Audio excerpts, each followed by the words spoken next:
I mean, it's a little bit like your grandmother's basement if your grandmother was the coolest person in town.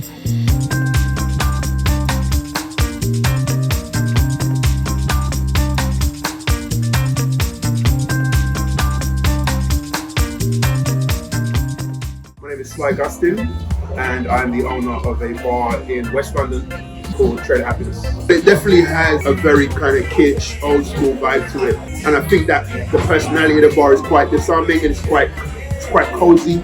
It's the kind of place that's really good for meeting up and having intimate gatherings. My story with Trade Happiness began in 2012. Trade Happiness was actually founded in 2003, and it was a local bar to me, so I've been a customer pretty much since it opened, and during that time managed to build quite a good relationship with the owner and the staff. Over time, it started off from just me bringing friends here, primarily because, during like the early to mid 2000s and beyond, the West End, places like that, we go out, club, have a drink, whatever, just very, very particular about, who they let in and everything else. And some of them were just outright racist, you know what I mean? So Trade Happiness was a place where I came and I felt a certain level of comfort just from receiving regular service. At that point, being treated like a normal person, like an everyday person, and not a potential threat was really refreshing.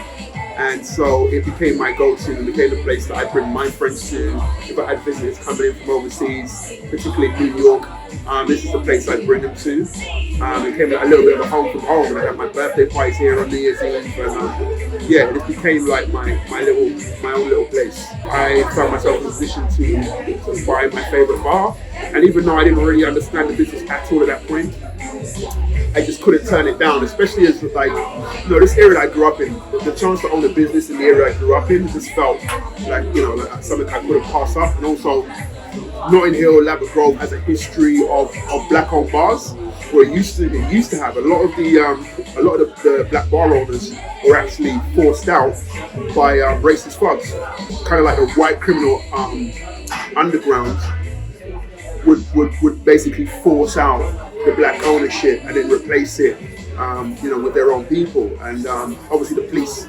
were not going to come and help, and the black community here didn't have a good relationship with the police anyway. So it was really, really unfortunate.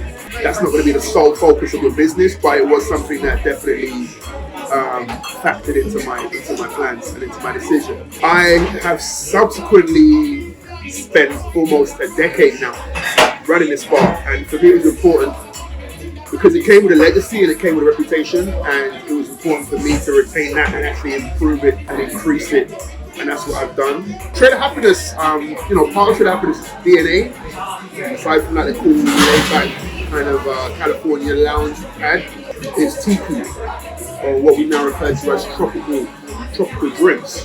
The origins of this come from the Caribbean, with all of the fruit juices, which were at the time considered very exotic. Like passion fruit was something that nobody had ever heard of, or let alone tried before. So with that comes rum, because rum was an obvious companion to the tropical fruits. It was also relatively cheap as well during the kind of the 30s, which is when the whole movement kind of sprung to life. In the last couple of decades, rum has started to kind of take roots, but in the last decade it has really accelerated, and now we find just a wealth and an incredible, this whole global community of rum producers from every corner of the earth, making their own versions and their own expressions of rum. And the reason why rum fits with us is because it's a very social drink, very personal drink. So people I find have their own connection to rums, whether it's the rum of their motherland or their birthplace, or whether they discover the rum on holiday. Rum is, everyone has their own story, and rum is really good at connecting people to kind of happy moments. Notting Hill as an area is one of the strangest parts of London for me. I mean, Notting Hill is home to some of the most expensive houses in the country. It's home to celebrities. Historically, it's been home to some of the most famous and well-respected musicians. From the Bob Marleys, the Marvin Gayes, the Bowies, like everybody, pretty much. At some point or another has recorded music in Notting Hill. has a, you know, Trojan Records, Notting Hill, like it has a really strong connection to music and art, but it's also home to some of the wealthiest people, as I say, in the UK. So you get this melting pot, and I think the one thing I will say is that in Notting Hill, it is, or it has been, a true melting pot. You know, where people are not afraid of people because they don't come from the same class as they do. You know, and I think Notting Hill Carnival is a big part of that. It kind of forces people to interact with one another, whereas they may have been a little bit more apprehensive, especially for young people. It's a really good environment to kind of meet people from different walks of life. It's one of my favorite areas because, you know, it can be pretentious, but it still retains that village vibe. It still retains that local community vibe. You know, when I walk down the street, there's still the people I know that I went to school with, and it's still, you know, the regulars and the people that I just know from the stores and whatever. So, yeah, I would say that Notting Hill is one of the last London villages, real proper community.